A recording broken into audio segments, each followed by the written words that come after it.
ఖమ్మం జిల్లా వాసులను వర్షం వీడటం లేదు. వారం క్రితం వర్షం సృష్టించిన బీభత్సం ఇంకా కళ్ల ముందే కదలాడుతోంది. అంతలోనే రాత్రి మళ్లీ వాన దంచికొట్టింది. దీంతో మళ్లీ వాగులు వంకలు పొంగి పొర్లుతున్నాయి.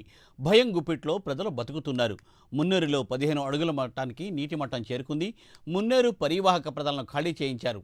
లోతట్టు ప్రాంతాల ప్రజలను సురక్షిత ప్రాంతాలకు తరలిస్తున్నారు పోలీసులు. ఖమ్మం పట్టణంలో జూబ్లీ క్లబ్, స్వర్ణభారతి కళ్యాణ మండపం, మహిళా డిగ్రీ కళాశాల, దంసలాపురం స్కూల్, రామన్నపేట పాఠశాలల్లో పునరావాస కేంద్రాలను ఏర్పాటు చేశారు అధికారులు.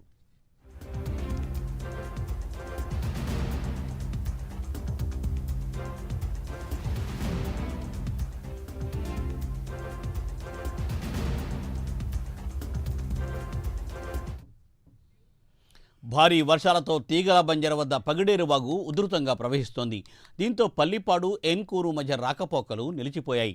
అంజనాపురంలో వంతెనపై నుండి వరద ప్రవాహం ప్రవహిస్తోంది.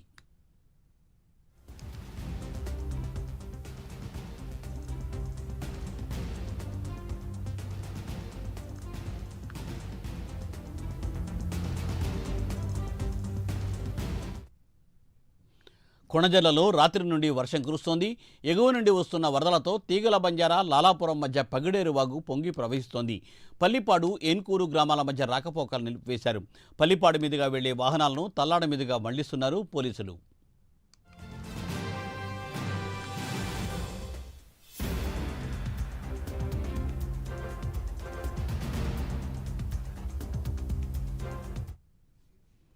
విషయం తెలుసుకున్న డిప్యూటీ సీఎం భట్టి విక్రమార్క హుటాహుటిన ఖమ్మం బయలుదేరి వెళ్లారు. వరద ముంపు బాధితులను ఆయన పరామర్శించారు. ముదిగొండ పీహెచ్న డిప్యూటీ సీఎం భట్టి విక్రమార్క సందర్శించారు. ఆసుపత్రిలో అందుతున్న సేవల గురించి రోగులను అడిగి తెలుసుకున్నారు.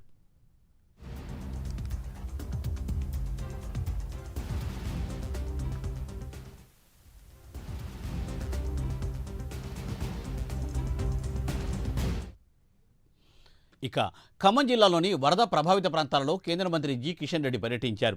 మున్నేరు వరద ముంపు ప్రాంతాలను కేంద్ర మంత్రి కిషన్ రెడ్డి పరిశీలించారు. బాధితులతో మాట్లాడి సమస్యలను ఆయన అడిగి తెలుసుకున్నారు. వరదల్లో ఇళ్లు కోల్పోయిన వారికి కేంద్రం నుండి ఇళ్లు ఇప్పిస్తామని కేంద్ర మంత్రి భరోసా ఇచ్చారు.